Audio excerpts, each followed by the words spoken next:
My name is Alyssa Ralston. I'm sitting here with Evelyn Stewart, class of 57, November 1st, 2023, at Nicholson Library at Linfield University in McMinnville, Oregon. Evie, thank you so much for taking the time to be with us today. I'm glad to do it. Excellent. So I'm wondering, you were an alumna of 1957. Why Lynfield? Why did you choose Lynfield? Well, I had come here in youth conferences with Baptists, and it was because it was Baptist College. That summer I thought I might go someplace else. I had several ideas, but then actually one of the professors came to see me, and that was really nice. And I did have American Baptist Scholarship, which I could only use at Baptist colleges, so that also encouraged me.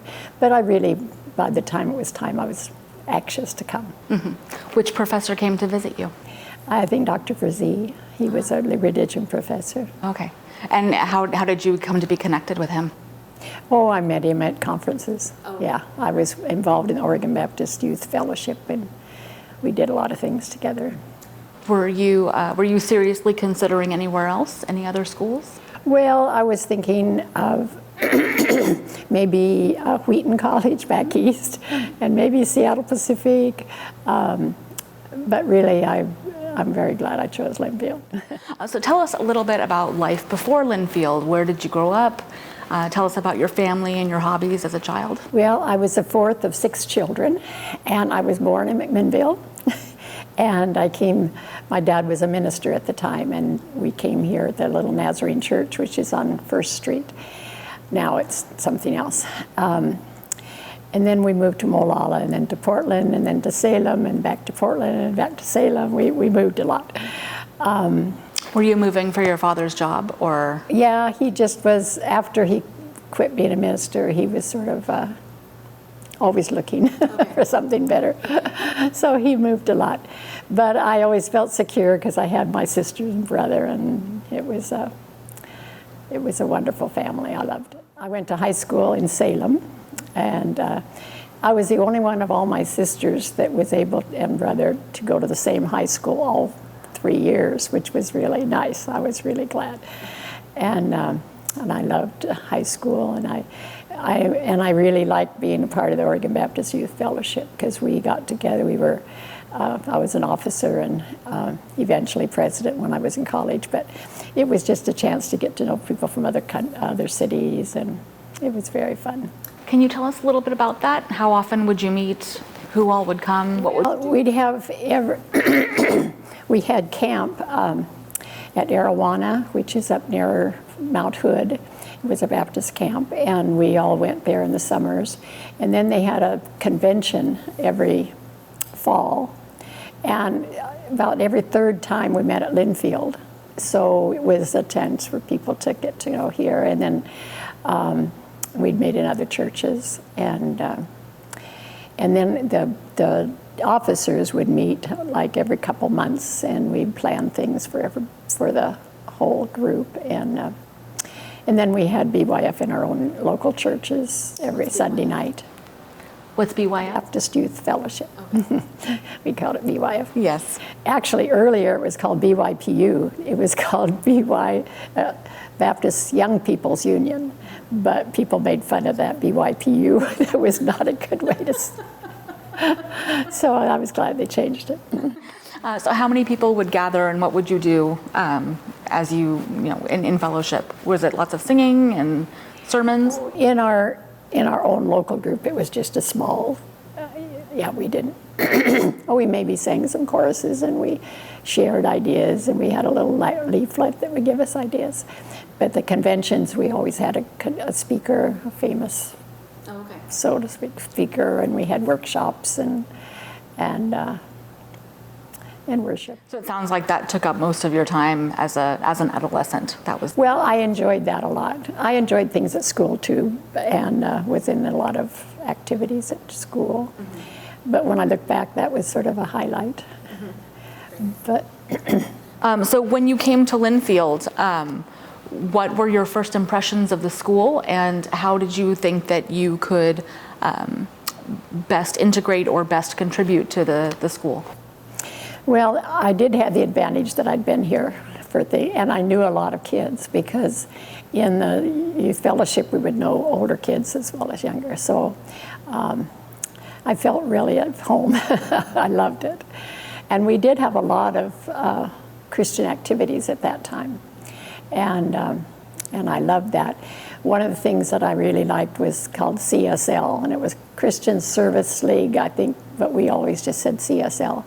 But we met every Sunday night in the Pioneer Lounge, which was a big lounge at that time. And we would sing, and we had a really good song leader, and we'd just sing all kinds of songs. And then someone would give maybe devotions, just a small bit. And we sat on the floor, which it was carpeted, but I remember after an hour it seemed pretty hard. Maybe cold too. But it was a real fun time. And then another Christian activity was Vespers. In the chapel, in the auditorium, the organist would just play soft music for 15 minutes, and there was no program. It was just that, and I always thought that was really a nice thing. And then there were Christian activities at the church, at the Baptist church, a lot of them. We had maybe 100 in our Sunday school, and it was really a big thing.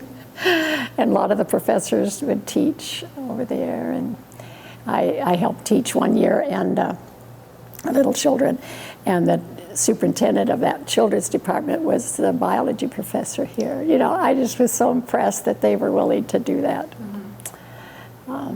It was a real family.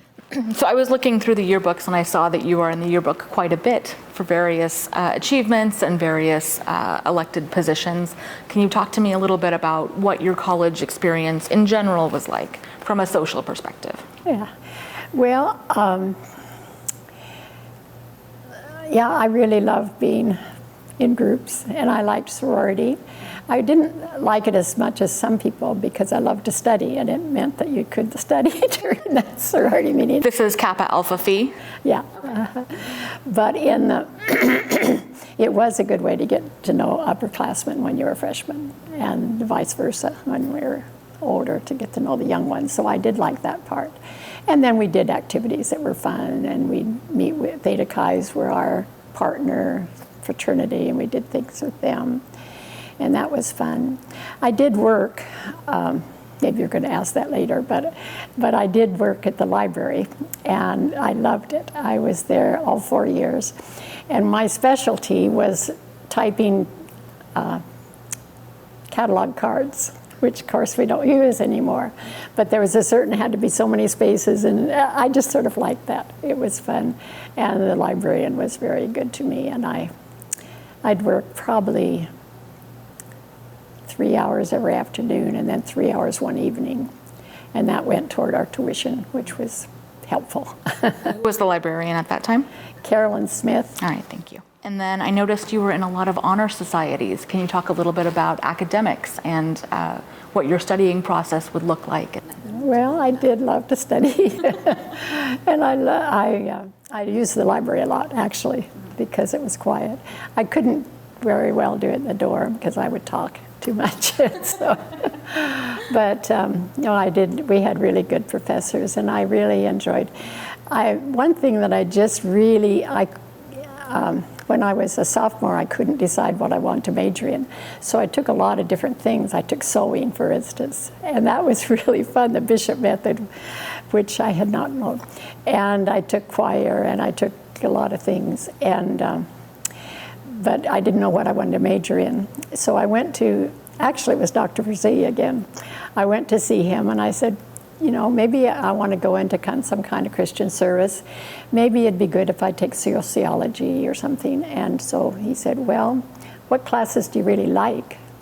And I said, well, I love languages.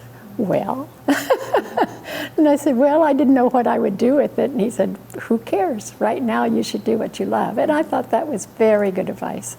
And I've heard from other people that they didn't always have that advice. Mm-hmm. And so I didn't take any languages that year, so I had to really scurry to finish because I took French and Spanish. Mm-hmm. And so I loved them.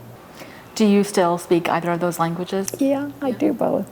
I I went to France after college, and so I really learned that quite well, and I still can remember it. Spanish I didn't learn as well, and I lived in Mexico, but I worked for an American. So I spoke English for him. I was his English secretary. So I didn't learn as much as the French, but I loved it. And then talk to me a little bit about being the May Queen. Oh my, that was fun. That was pure fun. My best friend one of my good friends, was the director of student activities, they called her. And she was in charge of May Day and getting everything ready and doing everything. And I got to just enjoy it. And I felt sort of sorry for her. But it was really fun. Anybody who wanted to be in it, we got together and we decided what colors we'd have and all that. And it was really a fun thing. We were announced at Spring Follies, they called it, and that was in the spring, and then May Day. But it was under the trees, under the big oak tree, and I was able to choose a ring bearer, a little boy and girl to sort of be guided, and they were both professors' children that I knew. And that was fun. It was just a joy that all of the staff, there were, I don't know how many maids. There was a maid of honor and 2 princesses and then a court. And they were probably about 12 girls that wanted to be in it. And then they each had escorts and stuff. And I was able to ask the person to be in charge, the professor. And I chose my Spanish professor. And he was very pompous, and he really was very surprised. I don't think he'd ever been asked, and he was really pleased to do it. Yeah, but he was a really fine man, Dr. Malone. Right after May Day, I had one of the professors, I think it was Dr. Pollard, came up to me, and he said, in the future, when you have some really bad times, you remember this year. And I thought it was so cute because it really was a wonderful year, because I heard that I was going to get the scholarship to go to France and during that year, and I had all these friends, and then the May Day, and it was a wonderful year. That sounds great. One thing that I noticed in the yearbook that I wasn't sure quite what it referred to is that you were the freshman quote unquote mom. Yeah. What does that mean? At that time, they chose a senior boy and girl to be the freshman mom and pop. And we would just meet with them and they would ask us questions and stuff. It really wasn't a very big job, but it was fun because I got to see a lot of the freshmen then and talk to them. Were you a senior at that time? I was a senior. Okay. And was the freshman dad also a senior? Oh, yeah. Okay. All right. And he was a friend of mine. It was a fun thing. It wasn't a hard job. We didn't do a lot. But I was a senior girl, what they called a senior girl, well, a resident. What do you call it? Resident assistant? Resident advisor. The one that's in the dorm. Mm-hmm. Yeah. We called them senior girls. They were all girls. And we were juniors, but we were in the freshman dorm. And so that was a chance to get to know freshmen too. That was much more, I got to know them a lot better there. And Joyce Zoot, the one that you met at the thing, we were senior girls together. Oh. And that was fun. You were roommates? Yeah, we were roommates there. And what we did was, one of our jobs was to stand at the door at 10 o'clock and shoo all the boys away. Because we had to be in at 10. And the boys would come and stand on the porch and smooch and stuff, and then they'd leave, and we'd have to shoo them away. That was a fun thing. Was it just a verbal shoo, or was there kind of a physical shoo as well? Oh, no physical. Just say we're going to close the door. Yeah. And that did it. So what would a typical weekend on campus in 1956 or 1957 look like? A typical weekend? Well, depending on the season, we'd go to ball games. Mm-hmm. In the weekend. We got to stay up till midnight on the weekend, and even 1 o'clock on Friday night. Ooh. But Saturday night, I guess they thought we should go to church the next day, so they said 12 o'clock. But, there were a lot of dating too, but it was really, we were very poor. So many of the students were poor. And so we didn't think of going to movies or anything. We just did activities on campus. And there might be others that did more of the other, but I just never did. But there was plenty to do on campus. And we had our meals all provided, you know, so it was easy. I might say that for a year it cost $1,000 for board and room and tuition. Wow. But we'd make $1 an hour working, you know, so I don't know how it compares really to today. But I worked a lot in the cannery in the summers to make money to throw in. Which cannery? Well, in Salem. It was at Blue Lake. And I did it two different, well, probably 4 summers. But my last year, after my senior year, I did work at the cannery and paid off my bill after school was out. I have the receipt of my last payment. It's sort of fun in my scrapbook. But actually, I started college with $100. My dad gave me $100, and we enrolled, and they were so good to give me the chance.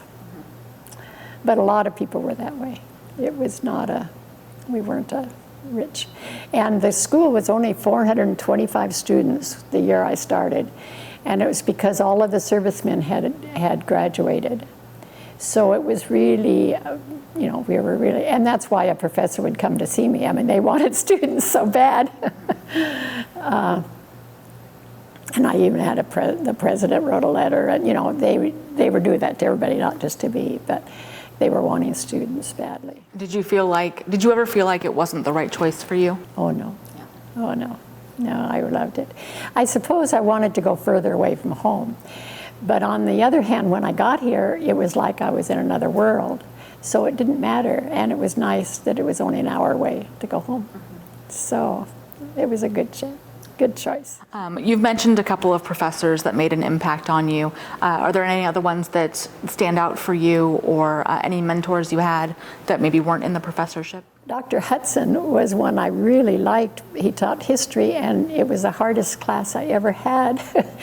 And I really admired him because he was such a good teacher. And Dr. Frazee, I really did. And Dr. Malone, I mentioned. The class I had, Mrs. Wold taught the sewing class, and her husband, Milo Wold, was the arts teacher. And I took from him, and his was fine, but I really loved her class. It was really fun. And let's see, what others? What made it fun? Oh, just her encouragement. It made us feel that we could do it. And I don't know, that's an interesting question. It just was. Yeah, one of my friends was sort of a little bit more, she said she felt klutzy, but that didn't matter to the teacher. She really helped her, and you know, and that was good. I guess her kindness, partly, as well as her skill. Any particularly memorable friendships that you made, aside from Joyce, whom we've spoken about? Yes. Actually, it's surprising.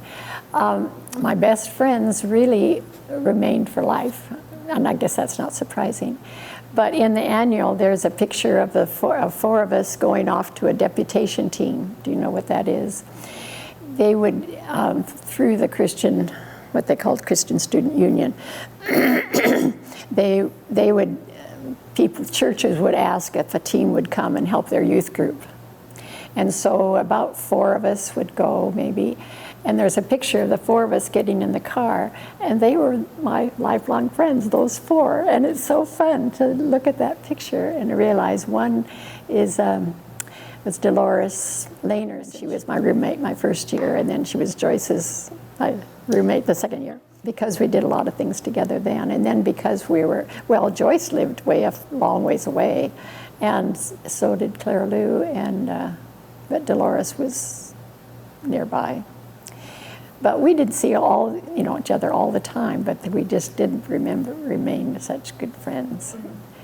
And we would come to reunions.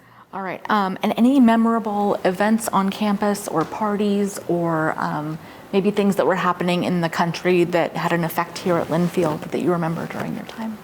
That's a good question. We were really pretty insulated. And that part I do remember. When I went to the interview for the Fulbright scholarship, there were all these men in the room, that presidents and stuff, and I was very intimidated. And they said, "What did you think of the Suez crisis?" And I said, "I don't really know anything about the Suez crisis. I'm very sorry." So when I left, I thought, well, that's the end of that. But I was honest. But you know, we were so isolated. I never looked at newspapers or anything. So I don't know that there was anything during our years. It was after the war, and so things were pretty, pretty quiet as far as politics and all. It's a good question. I'll have to think about that some more. So we talked a lot about your experience when you were here at Linfield. Before we move on, is there anything else about your experience at Linfield? Any stories about your time here that we missed? Anything you want to talk about with that? Well, I did think of one. I did take piano lessons, and I really enjoyed those. And I think it was crazy to get 1 hour credit from 6 hours of practice.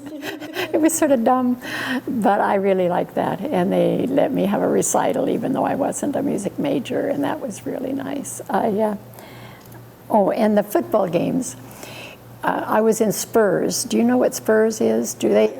I've seen it in the archive. I'm not sure if it still exists. It's a service organization for girls, and then there was one for boys called IK's, Intercollegiate Nights. And we did service around. And one thing we did was to sell hot dogs at the football games. And I think of that now when I go to the football games, when I see people going to the snack bar and we would just go, haul around. And that was a fun thing. I really enjoyed that. And then let's see. Oh, one thing I might mention is about classes. We could start classes at 7:50 in the morning. Okay. And I always liked to get 7:50 until noon, and then I'd have all my classes over. And a lot of people didn't like getting up early, but I really like mornings, and I really liked getting, if I had an afternoon class, I would get sleepy and stuff, and so I thought they were real good. We could have 4 classes in the morning, and that was good. Let's see, what else? Oh, homecoming was a really big deal when we were there. And I don't understand exactly what homecoming is here nowadays. But we would have competitions, and we would have homecoming queen and princesses, and they would ride on the field and in a convertibles and all that. And then they have a big bonfire. Of course, I don't think they could do that anymore. Really a fun thing. You won Homecoming Queen, is that correct? Yeah, one time I did. So fun. But I enjoyed it every year to see the others. And when I came back to visit and I went to a homecoming game, I was so surprised that there was no big festival in the middle. Now they just do, you have we had 5 girls that said they would, in my class, that were song leaders. I mean, what would you call it? The dance team. They sort of were a dance team, and they did their own routines because there wasn't any. We had cheerleaders too. But I think it's really neat now that it's such a big thing, and they are wonderful. They scare me to death, but they're really good. That is excellent. I love that. I love hearing all of those memories. I want to jump back a little bit. You were talking about you got the scholarship to go to France, and you had your meeting with the presidents. That was nerve-wracking. But then, what was it like once you got to France? Where were you, and all that great stuff? Oh, it was a magic year. It was just wonderful. I just pinched myself all year. It was It was hard to learn. I didn't know how to speak it. I studied and I knew the grammar and all that.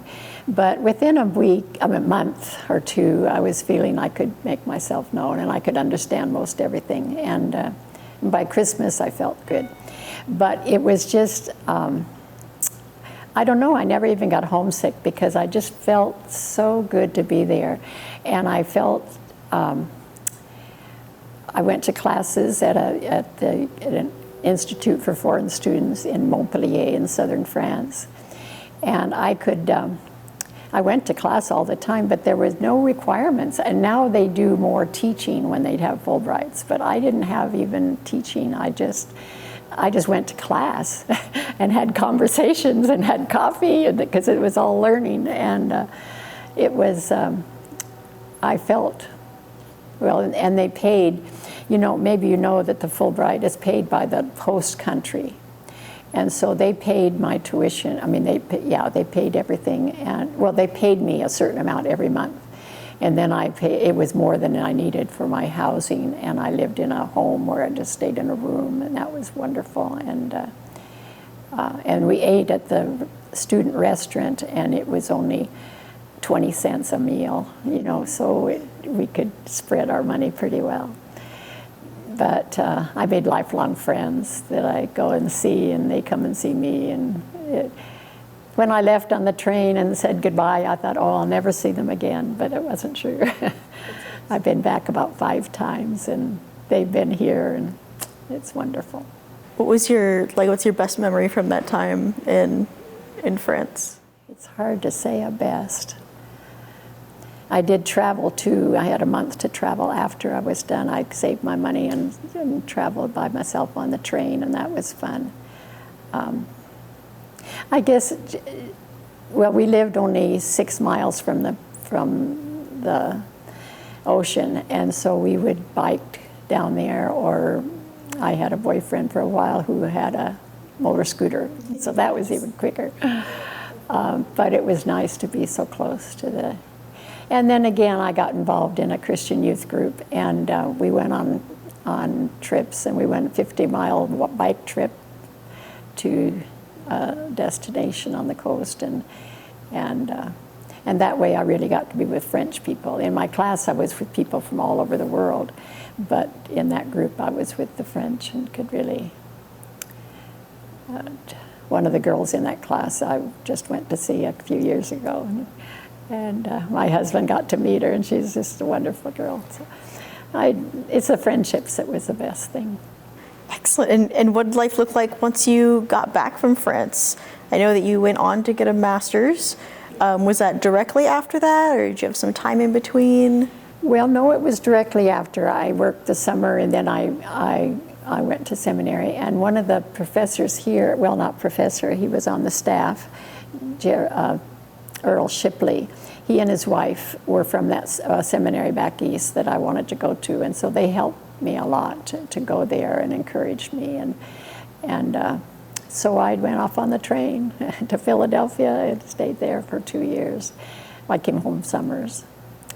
But, and then I got a job at a church in Ventura, California, and enjoyed that for 4 years. And then the pastor left, and the new pastor came, and I just didn't feel as comfortable and thought it's time for me to do something different. So I wrote to the Mexican Baptist Convention, not knowing who would get my letter, and said, would you know of any place I could work for my board room? And so the seminary down in Mexico City invited me to be the English-speaking secretary. He had a Spanish-speaking secretary. And so that was a really neat year, too. I was there 9 months, and I went to the university for a little bit, too, and then ended up teaching Christian education the last term, but I wasn't that good at Spanish, but they were very understanding. It was fun. So it seems like teaching has kind of been like a thread that's been woven throughout your entire life. And I see that you also taught in Pendleton. Do you want to talk about that a little bit? Yeah, I was a Christian ed director in the church for 6 years, and then after that I taught at the college, the Blue Mountain Community College. And I taught French for several years, and then I taught Spanish too, and I liked that. And then they needed somebody at the prison they had 2 students who didn't speak English and wondered if I would come and teach them. And I thought, well, I guess I'm teaching Spanish to English. I could teach English to Spanish. And I just had 2 students, so I wasn't scared. I thought, that was a new experience. But then it ended up, I finally did full-time over there. And we ended up with 7 classes. And I even had to have some other teachers to help. And so it was a big, big thing, but I loved it. That sounds amazing. The men were just so interested. They wanted to, if they were going to stay here, they wanted to learn English so they could get a job. If they were going to go home, they could get better jobs if they could speak English there too. So they were very, very interested students, and I just loved teaching them. When we were doing a little sleuthing on you, we found an article about a New Directions board. Do you want to dive into that? Yeah. Well, when I retired in 1999, they had just passed in 1994 the Crime Act. And the Crime Act was to get tough on crime. And so they decided that they shouldn't allow Pell Grants to any student in prison. And a Pell Grant is where if you're poor, you can apply for it and get a grant. Well, all the prisons in the United States had college programs because of those Pell Grants, because the students could get it, and then they could have a program. And we had it at Blue Mountain, and 24 people had received a 2-year graduation from Blue Mountain. But then it all stopped. And the men were they didn't even want to leave, they didn't want to get their GED because that would be the end of their education. So a group of 5 of us got together and said maybe we could start a program we heard about in Kentucky where they'd ask people to in the community to give money for scholarships. So we started, and we were scared to death, but we went around and we found and we put it in the paper and went to churches and and we finally got it started and in 2000. And the men loved it. They just loved it. And it was, and it's still going on, although the Pell Grants have just come back to the prisons. So I think it's going to change, and I decided to let other people do it now. But I've been doing it even from Western Oregon. I've been doing the grant writing for it to keep it going. But it was one of the best things in my life, I think, doing that. It was so rewarding. So just for clarification, that program allows inmates to get a GED and an associate's degree? They get the GED from the state. Yeah, they could go, they always had that, and basic ed below that, and ESL, those are by the state. It's just college. There was just a real feeling that they shouldn't be coddled, that I have to pay for my own, they shouldn't get it, and so, and even the State Department with the corrections was sort of hesitant for us to have our program. But after we got it started, they started being glad. And then other colleges have done it too. But yeah, it was scary at first. We weren't sure we'd have enough money and all, but people came through. And then we had grants. We had foundations that gave us money, and that's what really helped get it going.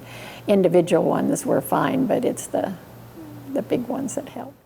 You were out in Pendleton, you'd been in Ventura, you'd been all over. What brought you back to McMinnville? Well, I left a marriage in Pendleton after 40 years and came to Portland, and I was there for 8 years. And the last year and a half, I met a fellow that I had known. He was in our church in Salem, and he was a beginning teacher, and I was in junior high. And we were in the same church, and we were very good friends, and we'd see each other. We both had gone to Lynfield, and so I would see him at reunions and homecoming and stuff. And his wife died in 2012, and I was there, and we discovered that through friends, we got together. And so then we were married, and we lived for 2 years in Lake Oswego. But then we decided, he had been here at Hillside in McMinnville, and we decided to come here to Hillside. And we lived down the street from where he used to live. But we just love it. It's a wonderful, and there's so many interesting people there, and we feel right at home. It's certainly a beautiful place. What's going through your mind when you visit the Lynfield campus today? You know, there's been a lot of changes on campus since '57. Well, we love to see the changes. And the library is so big, it's so nice compared to our little one over there. And we're surprised at the emphasis on wine, because of course we couldn't have any on campus then. But it's been interesting. We were very glad, I was very glad to see the university, see the name change to university. Because in France and in Mexico, a college is high school. And so I would always say, but our college is like a university. And so I'm glad that it's college. My husband was a trustee. He's been a trustee since 1970. And he didn't want to change. He says, it just sounds, Linfield College sounds right and everything. But I finally convinced him. But I like the changes, a lot of them.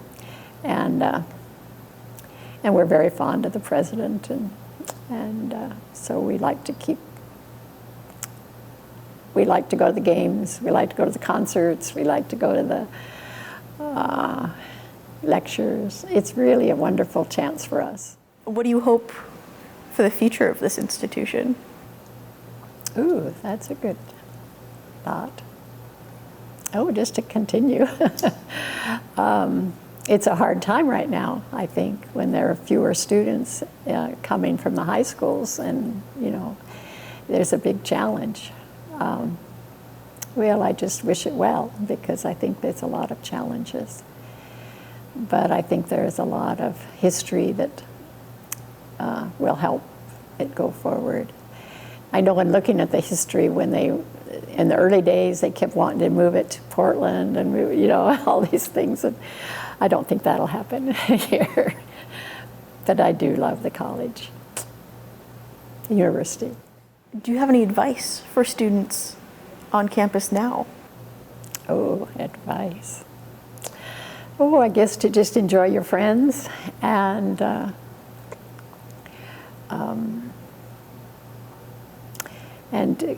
one thing I've noticed in that one of the good things that's happening now is there's a lot of contact between the professors and the students, working together on projects and stuff, I think more than when I was here. And I would encourage that, because I think that's such a good thing to do. And to do internships where possible, where you get, you know, I think that's the wonderful thing that's happening now that didn't happen when we were here. And I would encourage people to do it. And I, of course, would encourage them to do the programs overseas. I think that's just influenced my life so much. Is there anything that we forgot to ask about your time here, or the way the school's impacted your life, or anything along those lines? Well, one thing I might mention is that we had required chapel. And that was good and bad, and there were people that hated it.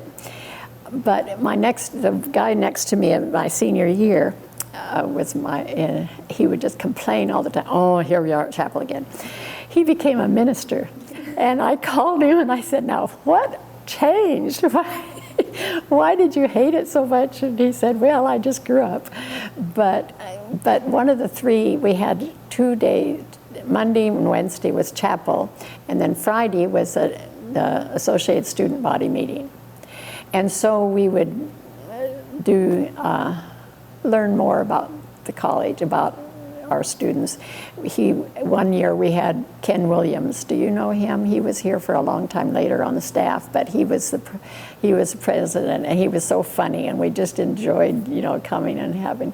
And we'd always sing the alma mater. And I wonder if kids, do they know the alma mater anymore? Probably not. They play it sometimes, I hear it, and they but we sang it every Friday, you know. So now when we're with people that from Linfield, we all know it. We could all sing it together, and I thought that's one good thing of having that required meeting. But I don't know how valuable it was in the long run, but that was fun. Anything else? I think you've asked some good questions. I think that covers the things I was thinking of. Thank you so much for coming and sharing your story and letting us put this in the archive for people to see in the future. Thank you very much.